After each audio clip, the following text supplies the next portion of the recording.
మీ గొర్రెలని పిచ్చి పిచ్చి వేషాలు వేస్తే మతోన్మాదులారా ఏంట్రా మీ ఆగత్యాలు ఒళ్ళు దగ్గర పెట్టుకోకపోతే మాత్రం చాలా ఘోరంగా ఉంటుంది. మాది క్రైస్తవ హక్కుల పరిరక్షణ దళం.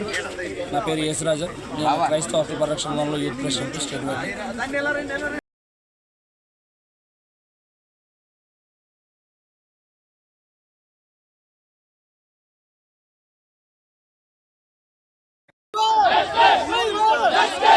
అనకాపల్లి జిల్లా యలమంచిలో సెప్టెంబర్ 18వ తారీఖున జరిగిన సంఘటన ఇప్పటికే మనందరం చూస్తున్నాం. మతోన్మాదులు కొందరు దండయాత్ర చేస్తున్న కొంతమంది క్రైస్తవులను అడ్డుకొని నానా దుర్భాషలాడుతూ కులపరంగా మతపరంగా వారిని ఇబ్బందులు పెట్టిన పరిస్థితులు, వారిని హిందువులుగా మార్చాలని చేసిన ప్రయత్నాలు, పోలీస్ స్టేషన్లో ఉంచి వారిని బాధపరిచిన విషయాలు కూడా గడిచిన దినాల్లో జరిగిన సంఘటనలు. మరి యావత్ క్రైస్తవ సమాజం అంతా కూడా దాన్ని ఖండిస్తూ ఉన్నారు. సెప్టెంబర్ 23వ తారీఖున మరి చలో కలెక్టరేట్ అనే ఒక కార్యక్రమంలో అనకాపల్లి జిల్లానే కాకుండా అనేక ప్రాంతాల నుంచి క్రైస్తవ సంఘాలు, క్రైస్తవ నాయకులు, ఆయా ఆర్గనైజేషన్ నుంచి వచ్చిన వారందరూ కూడా దీన్ని విజయవంతం చేశారు. వీటిలో భాగంగా మరి సిఆర్పి ఫోర్స్ ఇండియా క్రైస్తవ హక్కుల పరిరక్షణ దళంలో CRP force India state youth president YS రాజన్ను, బిషప్ అనంతబాబు గారిని, జాన్ పీటర్ గారిని, సిఆర్పి టీం అంతటిని కూడా అభినందిస్తా ఉన్నాం. క్రైస్తవ సమాజానికి మతోన్మాదుల ద్వారా ఎదురవుతున్న ప్రతి పరిస్థితిని అడ్డుకోవాల్సిన బాధ్యత ప్రతి క్రైస్తవునిదని విషయాన్ని గమనించాలి. ఇది ఒక వ్యక్తి కోసం చేస్తున్న పోరాటం కాదు, ఒక వ్యవస్థ కోసం చేస్తున్న పోరాటం. క్రైస్తవుల మీద జరుగుతున్న దాడులు, క్రీస్తుకు జరుగుతున్న అన్యాయం, క్రీస్తుకు జరుగుతున్న అవమానాన్ని మన అవమానంగా భావించి దన్నుగా నిలబడాలి, ఎదిరించాలి, అవసరమైతే ప్రాణం పెట్టాలి. ఈరోజు క్రైస్తవ సమాజం అంతా తెలుసుకోవాల్సిన, క్రైస్తవ లీడర్స్ అందరూ కూడా తెలుసుకోవాల్సిన బాధ్యత ఇది. దయచేసి ప్రతి ఒక్కరు కూడా గమనించండి. క్రైస్తవ సమాజంలో మన వంతు మన పాత్రను పోషిద్దాం. మాది క్రైస్తవ హక్కుల పరిరక్షణ దళం. నా పేరు యేసురాజు. నేను క్రైస్తవ హక్కుల పరిరక్షణ దళంలో యూత్ ప్రెసిడెంట్ స్టేట్ వైడ్. ఈరోజు ముఖ్యంగా ఇక్కడ రావడానికి కారణం ఏంటంటే మతోన్మాదులు మరి క్రైస్తవుల మీద దాడి చేయడం అనేది అది చాలా బాధాకరమైన విషయం. ఎందుకంటే దీన్ని మేము తీవ్రంగా ఖండిస్తున్నాం. మొట్టమొదటిగా ఎవరైతే ఇటువంటి చర్యలకు పాల్పడుతున్నారో, చట్టాన్ని చేతిలో తీసుకుంటున్నారో వాళ్ళని కఠినంగా శిక్షించాలి.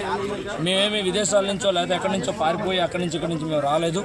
మేము భారతీయులు, భారతదేశంలోనే పుట్టాం, భారతీయ క్రైస్తవులుగానే మేము ఇక్కడ ఉన్నాము. అది మీరు గుర్తించండి. మన అందరూ ఒక అన్నదమ్ములు సోదరీభావంతో మనం ఉండాలి. అప్పుడు మన దేశం అభివృద్ధి చెందుతుంది తప్ప మీరు ఇలాంటి కార్యక్రమాలు చేసి హింసను ప్రేరేపిస్తే హింసే మనకి మిగిలితే తప్ప ఏం మిగలదు. దాన్ని గ్రహించండి. నిజమైన హిందూ సోదరులు ఎప్పుడు కూడా ఎవరికి కూడా హాని చేయరు.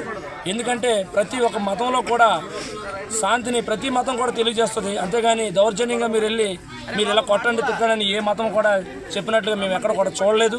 దయచేసి ఇక్కడి నుంచైనా గమనించండి. మతోన్మాదులారా, మీకు రావాల్సిన ఏదో మీకు చిన్న పేటీఎం కోసం లేదంటే ఏదో డబ్బుల కోసము ఇలాంటివి చేసి పాపులర్ అవుదాము యూట్యూబ్లో నాట్లోనే పిచ్చి పిచ్చి వేషాలు వేస్తే కనుక మీకు తీవ్రమైనటువంటి హెచ్చరిక జారీ చేస్తున్నాము. మీరు గుండ్లు గీసి మమ్మల్ని కొట్టడం కాదు, అధికారుల దగ్గర పెట్టి మీరు మమ్మల్ని బెదిరించాలని చూస్తే ఈరోజు చిన్న శాంపిల్ మాత్రమే చూపించాము. ఈసారి నిజంగా మరి భారీ ఎత్తున మీ ఇళ్లను కూడా మోహరిస్తాము. అది మాత్రం గుర్తుపెట్టుకోండి. క్రైస్తవుల మీద దాడి చేస్తూ చూస్తూ ఊరుకోవడానికి ఒకప్పుడు క్రైస్తవులు కాదు. మీరు అనుకోవచ్చు క్రైస్తవులు గొర్రెలు ఇలాగాలని పిచ్చి పిచ్చి కోతలకు వస్తున్నారు. ఎవరో చెప్పండి మీ గొర్రెలని. క్రైస్తవ సింహం, యోధా గోత్ర సింహం మా దేవుడు. మేము సింహాలం. సింహం గర్జించిందనుకో మీ పరిస్థితి ఏంటనేది ఒక్కసారి మీరు ఆలోచించాల్సిందిగా ఈ సందర్భంలో మనవి చేస్తూ, ఇటువంటి వారిని మత రాజకీయాలను మతాలను చిచ్చులు పెట్టిన వ్యక్తుల్ని తక్షణమే అరెస్ట్ చేయాలని ఈ సందర్భం మనం చేస్తూ ముగిస్తున్నాను. అమ్మల మీద చెప్పారండి. అమ్మల మీద చెప్పి అలాగా అలాంటి అని చెప్పినా సరే నేనేం మాట్లాడలేదు, సైలెంట్గా అంటే అప్పటికి నన్ను 7 గంటల సమయం అప్పుడు దేశం మీద పెట్టేశానండి. సెల్ దగ్గర కూర్చుండిపోయాను. నాకు ఎటువంటి ఇది లేదు. అప్పుడు బయట ఏం మాట్లాడుకుంటున్నా తెలియదు. పైన చీకటి ఉంది. ఆ టైంలోని ఏం చేయాలో అర్థం కావట్లేదు. ఇంచుమించు 11, 12 ఆ టైంలోని బయట తీసుకొచ్చారండి. నైట్ 12కి బయట తీసుకొచ్చి మా బావగారు పాస్టర్ గారు వచ్చి బయట తీసుకురావడం జరిగింది. వచ్చిన తర్వాత అప్పుడు దాకా కూడా నా మీద ఎటువంటి కేసు లేదు, ఎటువంటి యాక్షన్ లేదు, ఎటువంటి పేపరు లేదు. కానీ నన్ను తీసుకెళ్లి జైల్లో కూర్చోబెట్టారండి. నా ఫోను, నా బండి అన్ని హ్యాండ్ ఓవర్ తీసుకున్నారండి. ఎస్ఐ పోలీసులు కూడా వాళ్ళు సహకరించారండి. ఒరే బాబు మతోన్మాదులారా, ఏంట్రా మీ ఆగత్యాలు నాకు అర్థం కావట్లేదు. ఆయన బండికి మీరు పిరుకోలా లేకపోతే ధైర్యవంతులా? ఆయన గుండ్లు గీస్తారేమో తర్వాత విషయం, కానీ క్రైస్తవుడు ఇప్పటి వరకు గుండ్లు గీయించుకుంటాడని మీరు అనుకుంటున్నారు. ఒళ్ళు దగ్గర పెట్టుకోకపోతే మాత్రం చాలా ఘోరంగా ఉంటది. మేము ఎంతవరకైనా సరే కూర్చోగలం, ఎంతవరకైనా వెళ్ళగలం. మేము భారతీయులం రా బాబు. మేము ఎక్కడ పక్క దేశాలంటే పారిపోయి వచ్చిన వాళ్ళం కాదు. ఇక్కడ మీకు రాజ్యాంగం ప్రతి ఒక్కరికి కూడా మత స్వేచ్ఛ ఇచ్చింది. దాన్ని వినియోగించుకోవాల్సిన అవసరం అందరూ ప్రతి భారతీయుడికి ఉంది, మాకు ఉంది. నువ్వు గుండు గీయించేసుకోవడం, లేదంటే నువ్వు ఏదో తగలేసుకోవడానికి ఆ క్రైస్తవులు కాదు ఇప్పుడు. కాబట్టి కొంచెం ఒళ్ళు దగ్గర పెట్టుకుంటే బాగుంటది. మతోన్మాదులు అందరికీ నేను చెప్పట్లేదు. బాగా వీళ్ళేంటంటే కొంతమంది ఈ పేటీఎం గాళ్ళు కొంతమంది తయారయ్యారు.